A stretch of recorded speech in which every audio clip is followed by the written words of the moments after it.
नमस्कार, हमारे चैनल में आपका स्वागत है। मैं हूं रामचंद्र मौर्य। साथियों, आज़ादी के बाद 14 प्रधानमंत्री हो चुके हैं इस देश में। 15वें प्रधानमंत्री नरेंद्र मोदी हैं, लेकिन नेहरू से लेकर के डॉक्टर मनमोहन सिंह तक जितने भी प्रधानमंत्री हुए हैं उन सब से अलग हैं प्रधानमंत्री नरेंद्र मोदी। किस तरह से हारती हुई बिसात को जीत में बदल देते हैं, इसका महामंत्र नरेंद्र मोदी से सीखिए। राम मंदिर का मुद्दा धार्मिक मुद्दा है, लेकिन किस तरह से उन्होंने इसे एक राजनीतिक मुद्दा और राजनीतिक इवेंट बना दिया है, इसकी सराहना की जाए या आलोचना की जाए। लेकिन इतना जरूर कहा जा सकता है कि 14 प्रधानमंत्रियों से अलग हट करके वर्तमान प्रधानमंत्री नरेंद्र मोदी लाजवाब तिकड़मबाज हैं। ऐसा इसलिए कहा जा सकता है क्योंकि चुनाव की हारती हुई बाजी को अपने पक्ष में कर लेने का हुनर, महारत इन्हें हासिल है और वह महारत दिखाई दे रहा है कि 2024 को किस तरह से जीतना चाहते हैं। विकास का मुद्दा कोई मायने नहीं रखता। इस धार्मिक मुद्दे को जब राजनीतिक मुद्दा, सियासी मुद्दा बना दिया जाता है। धर्म श्रद्धा का विषय है, आस्था का विषय है, और धर्म से राजनीति को दूर रखने के लिए हमारा संविधान भी इंगित करता है, और संविधान में ऐसा कोई प्रावधान नहीं है कि धर्म को सियासी मुद्दा बनाया जाए, लेकिन इसके संविधान के उलट हो रहा है। तो प्रधानमंत्री नरेंद्र मोदी मछली की तरह उल्टी धारा की तरफ चल रहे हैं। जैसे मछली पानी के बहाव के साथ नहीं बहती है, पानी के बहाव के विपरीत तैरती है, उसी तरह से हमारे प्रधानमंत्री नरेंद्र मोदी धारा के विपरीत काम करते हैं और इन्हें सफलता भी मिलती है। और जिस तरह से इन्होंने 140 करोड़ लोगों के दिल को छूने का काम किया है, उसमें धर्म का वितंडावाद सबसे बड़ा मुद्दा है। धर्म के मामले में हमारे देश में कई सत्ताएं आई और गई, कई राजवंश इतिहास में बने और बिगड़े, लेकिन धर्म का मुद्दा कभी भी किसी को पदच्युत नहीं किया। तो प्रधानमंत्री नरेंद्र मोदी को प्रधानमंत्री की कुर्सी से कैसे पदच्युत कर सकता है, धर्म का मुद्दा समझ से परे है। लेकिन इंडिया गठबंधन के पास क्या काट है इस राम मंदिर मुद्दे को ध्वस्त करने के लिए। हम तो समझते हैं कि कांग्रेस एक ऊहापोह में है, विचार मंथन के दौर से गुजर रही है, और उसके साथ इंडिया भी समझ नहीं पा रहा है कि राम मंदिर मुद्दे का काट क्या हो सकता है। राहुल गांधी ने भारत न्याय यात्रा की शुरुआत करने जा रहे हैं, इसकी घोषणा हुई है और शुरुआत भी हो जाएगी। राम मंदिर में प्राण प्रतिष्ठा और उद्घाटन से पहले 14 जनवरी को ही मकर संक्रांति के दिन भारत न्याय यात्रा शुरू हो जाएगी। लेकिन हम नहीं समझ सकते कि भारत न्याय यात्रा मंदिर मुद्दे का काट बन सकता है। हमारे देश की जनता जितना धर्मभीरू है और जिस रूप में ईश्वर को मानती है, देवी देवताओं को मानती है, अंधविश्वास पाखंड को मानती है, उसे चेतना, उसकी चेतना जागृत की जा सकती है, हम ऐसा नहीं समझ सकते। और अगर जागृत होगी भी तो बहुत समय लगेगा, और इतना समय नहीं है राहुल गांधी के पास, मल्लिकार्जुन खड़गे के पास, सोनिया गांधी के पास, और भी जितने इंडिया घटक दल के नेता हैं उनके पास, कि वह मतदाताओं के दिमाग में जो राम का वितंडावाद भर दिया गया है उसे निकाल सके। और जब तक धर्म का नशा कायम रहेगा तब तक भारतीय जनता पार्टी सरकार बनाती रहेगी, हमें तो ऐसा ही लगता है। लेकिन सियासी गणित में कब समीकरण बदल जाए और किसके फेवर में समीकरण चला जाए कुछ नहीं कहा जा सकता। रातों रात समीकरण बदल सकता है, बशर्ते इंडिया को प्रधानमंत्री नरेंद्र मोदी की गतिविधियों पर नज़र रख करके और माकूल जवाब देने और उचित निर्णय ले करके राम मंदिर के लिए कोई ऐसा मुद्दा लेकर के सामने आए जिससे कि राम मंदिर का मुद्दा ध्वस्त हो जाए, तभी इंडिया की जीत सुनिश्चित हो सकती है। चंपत राय जो कि मंदिर ट्रस्ट के सेक्रेटरी हैं, आरएसएस से आते हैं, इन्होंने कहा है कि प्रधानमंत्री नरेंद्र मोदी चमत्कारी पुरुष हैं, विष्णु के अवतार हैं।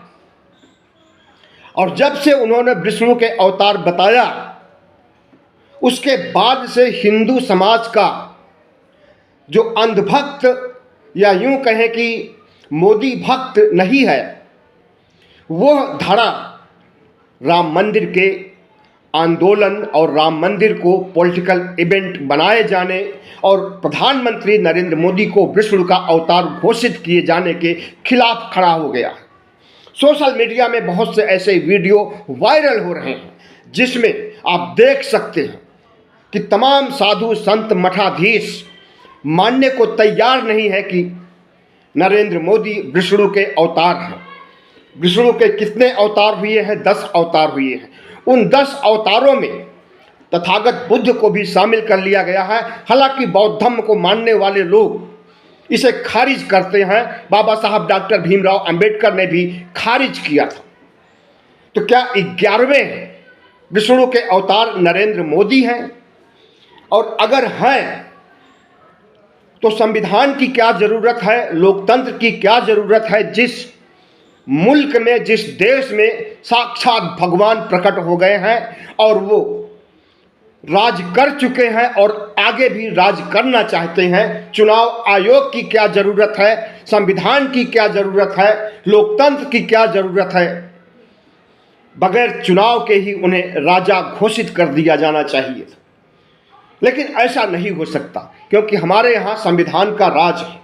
और ये चाटुकारिता करने वाले चंपत राय जैसे लोग प्रधानमंत्री नरेंद्र मोदी को अगर युग पुरुष कहते हैं, उपराष्ट्रपति जगदीप धनखड़ ने महात्मा गांधी से तुलना करते हुए कहा कि प्रधानमंत्री नरेंद्र मोदी युग पुरुष हैं और महात्मा गांधी महात्मा हैं, राष्ट्रपिता हैं।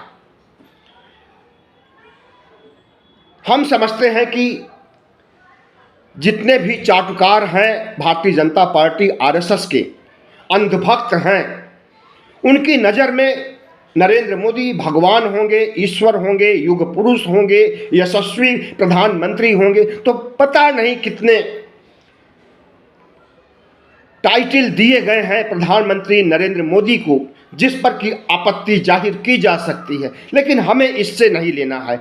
हमें तो यह देखना है कि भारत की राजनीति को धर्ममय करके संविधान के खिलाफ जिस तरह से लोकतंत्र का मजाक बनाया जा रहा है, इस पर लोगों को जागृत करना और यह बताना कि जिस धारा में हमारी राजनीति जा रही है, हमारे राजनेता जा रहे हैं और हमारे मतदाता जा रहे हैं, वह सही नहीं है।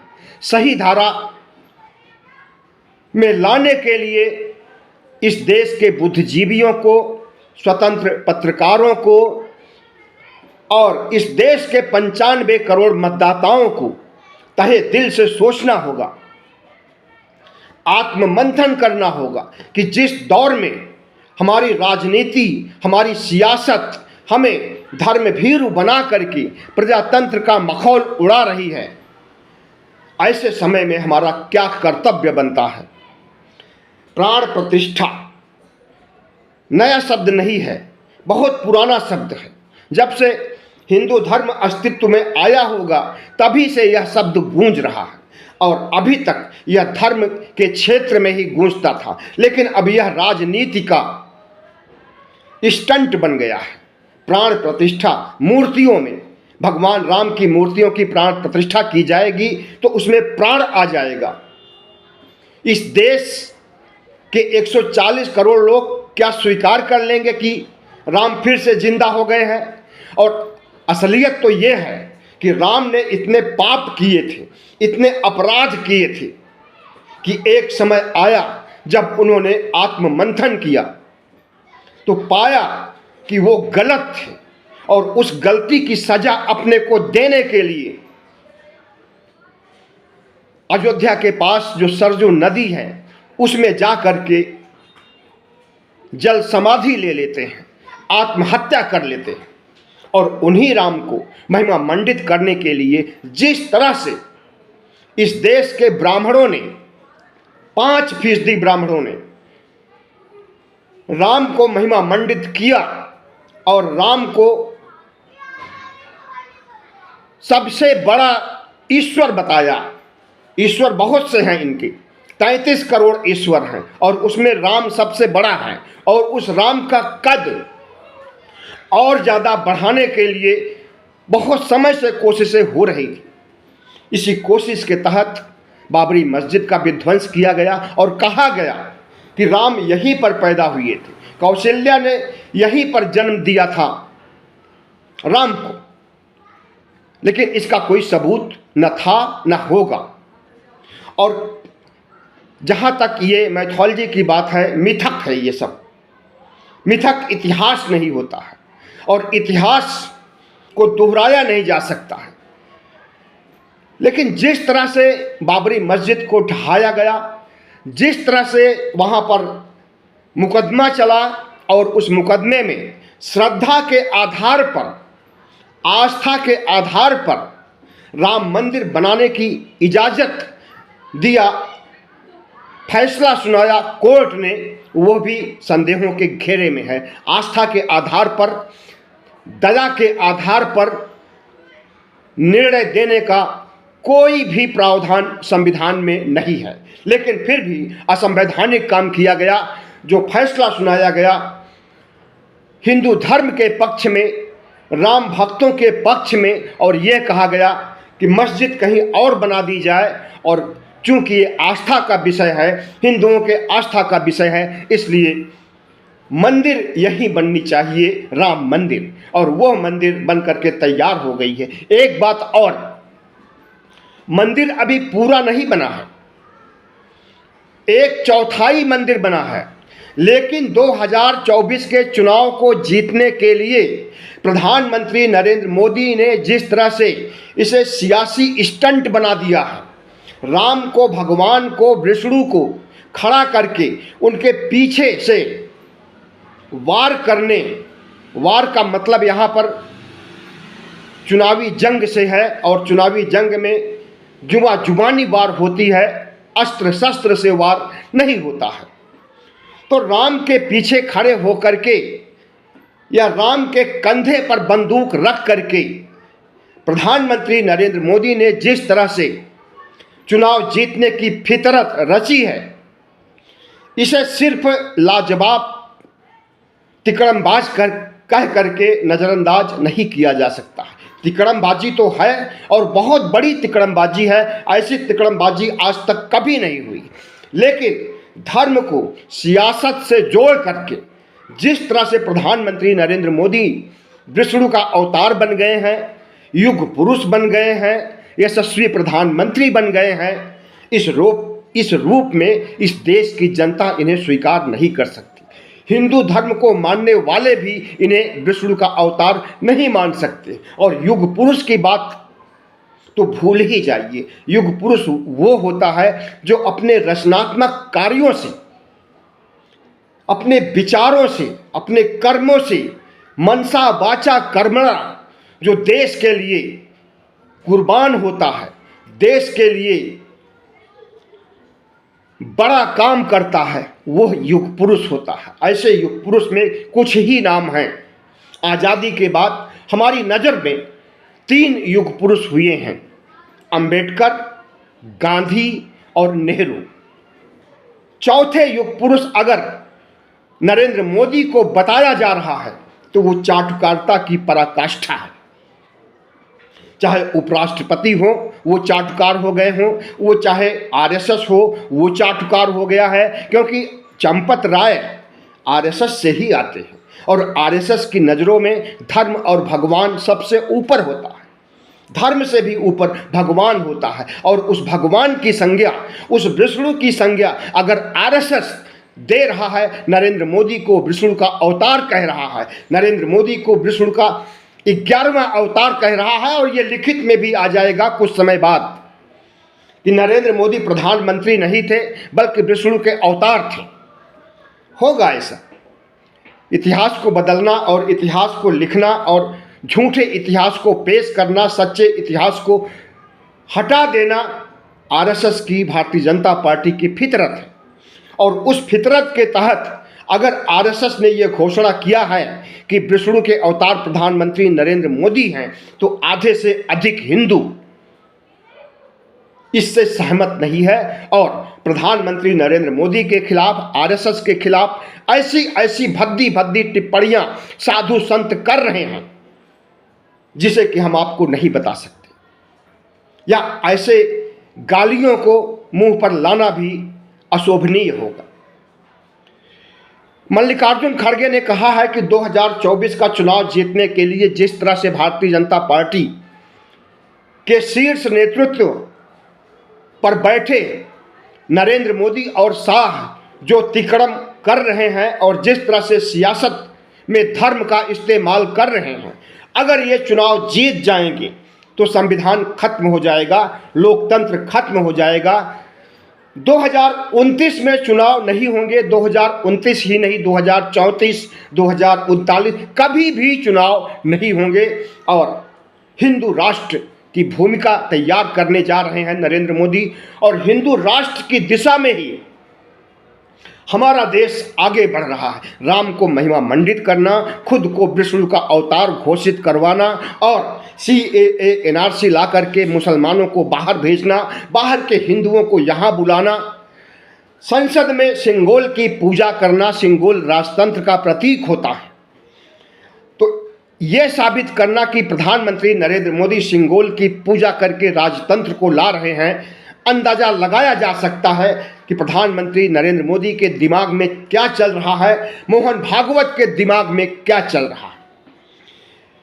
लेकिन इतना ही नहीं है, जिस तरह से लोकतंत्र को खत्म करने के लिए लोकतंत्र के चारों स्तंभों को, चारों पायदानों को जर्जर कर दिया है, खोखला कर दिया है, खोखला कर दिया है, भोथरा कर दिया है, उसे भी नज़रअंदाज नहीं किया जा सकता। उससे भी यही अनुमान लगाया जा सकता है कि लोकतंत्र को खत्म करने के लिए, लोकतंत्र को कमज़ोर करना, लोकतंत्र को जर्जर करना, खोखला करना जरूरी है।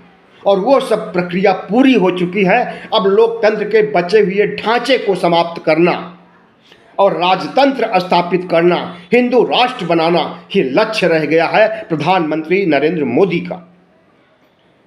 हिंदू राष्ट्र की पृष्ठभूमि बन चुकी है और उस पर कार्रवाई भी हो चुकी है। घोषित नहीं किया गया है कि हिंदू राष्ट्र बन गया है भारत, लेकिन अघोषित रूप में हिंदू राष्ट्र बन चुका है भारत, और इसकी घोषणा भी हो जाएगी 2024 के लोकसभा चुनाव में। जैसे ही प्रधानमंत्री नरेंद्र मोदी प्रधानमंत्री बनेंगे, वैसे ही नोटबंदी के समय जिस तरह से उभर करके सामने आए थे और नोटबंदी किया था, धमाका किया था, उससे बड़ा धमाका होने वाला है 2024 में। और एक दिन नरेंद्र मोदी प्रकट होंगे टीवी पर, टीवी के स्क्रीन पर, और कहेंगे अब यह देश प्रजातंत्र नहीं है, अब यह देश हिंदू राष्ट्र बन चुका है, यहाँ पर राजतंत्र स्थापित हो गया है, यहाँ पर अब कोई प्रधानमंत्री नहीं होगा बल्कि राजा होगा। इसी षड्यंत्र के तहत सांसदों को निलंबित किया जा रहा है, बर्खास्त किया जा रहा है, क्योंकि लोकसभा चुनाव में जो सांसद चुन करके आएंगे उन्हें भी इसी तरह से बर्खास्त किया जाएगा।